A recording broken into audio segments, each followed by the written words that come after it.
5 আগস্টকে কেন্দ্র করে নিরাপত্তায় কোনো হুমকি নেই বলে জানিয়েছেন স্বরাষ্ট্র উপদেষ্টা জাহাঙ্গীর আলম চৌধুরী। 11 দিন পুলিশের বিশেষ অভিযান নিয়ে উপদেষ্টা বলেন, বিভিন্ন প্রয়োজনে অভিযানের সিদ্ধান্ত নেয় পুলিশ। এছাড়াও রংপুরের ঘটনায় জড়িতদের ছাড় দেওয়া হবে না বলে জানান স্বরাষ্ট্র উপদেষ্টা। এদিকে তাবলিগ জামাতের বিরোধ মেটাতে 7 সদস্যের কমিটি করার কথা জানিয়েছেন ধর্ম উপদেষ্টা ডক্টর আ.ফ.ম. খালিদ হোসেন। আশিকুল আলমের প্রতিবেদন। বুধবার সচিবালয়ে তাবলিগ জামাতের দুই পক্ষ সাদ ও জোবায়েরপন্থী নেতাদের সঙ্গে বৈঠক করেন স্বরাষ্ট্র উপদেষ্টা জাহাঙ্গীর আলম চৌধুরী। একটা কমিটি গঠন করা হয়েছে, তারা বিবাদমান এই উভয় পক্ষের কথাগুলো শুনে একটা স্থায়ী একটা সলিউশন এবং একটা সমন্বয় করে দিবেন। তাবলিগের যত সমস্যা আছে, কাকরাইল মসজিদ, টঙ্গী বিশ্ব ইজতেমা, এছাড়া আমাদেরকে বিভিন্ন সময় মসজিদ থেকে বের করে দেওয়া হয়, আপনারাও দেখেছেন, যেটা আল্লাহর ঘর, যেখানে কাউকে বের করে দেওয়া উচিত নয়, তারপরেও করা হয়। বিভিন্ন রকম সমস্যা আছে, সমস্ত সমস্যা নিয়ে ওনারা আলোচনা করবেন এবং এই কমিটি সুপারিশ পেশ করবেন ঊর্ধ্বতন কর্তৃপক্ষের কাছে।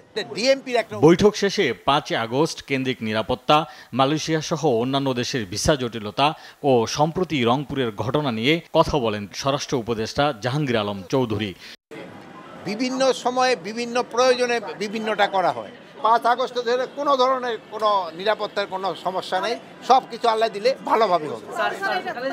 না, অনারাইভেল ভিসা বাতিল হচ্ছে না। যেই সব দেশের সাথে আমাদের অনারাইভেলের চুক্তি আছে তাদের ক্ষেত্রে আমরা অনারাইভেল ভিসা দিচ্ছি। যাদের সাথে আমাদের চুক্তি নেই তাদের তো আমরা অনারাইভেল ভিসা দেব না।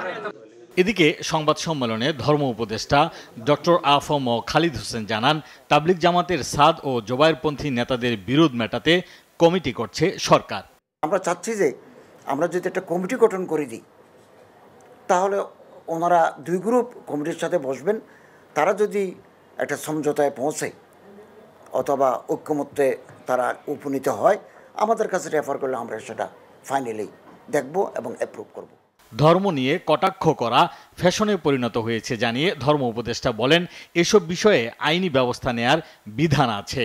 এক সম্প্রদায় যদি আরেক সম্প্রদায়ের ধর্ম নিয়ে, ধর্মীয় গুরু নিয়ে, ধর্মীয় মুরব্বী নিয়ে কটাক্ষ করে, কটূক্তি করে, এটা সমাজে বিশৃঙ্খলা তৈরি হয়, সামাজিক সংহতি নষ্ট হয়, সাম্প্রদায়িক এই কমিউনাল হারমোনির যে আবহাওয়া আমাদের দেশে তৈরি আছে এটা ক্ষতিগ্রস্ত হয়। আমাদের দেশে আবার আইনও আছে, কেউ যদি কটূক্তি করে এবং এটা যদি আদালতে প্রমাণিত হয় তার শাস্তি পাওয়ার বিধানও আছে। এরকম একটা বিধান আমাদের এখানে আছে। Ashikul Alam, SA TV, Dhaka.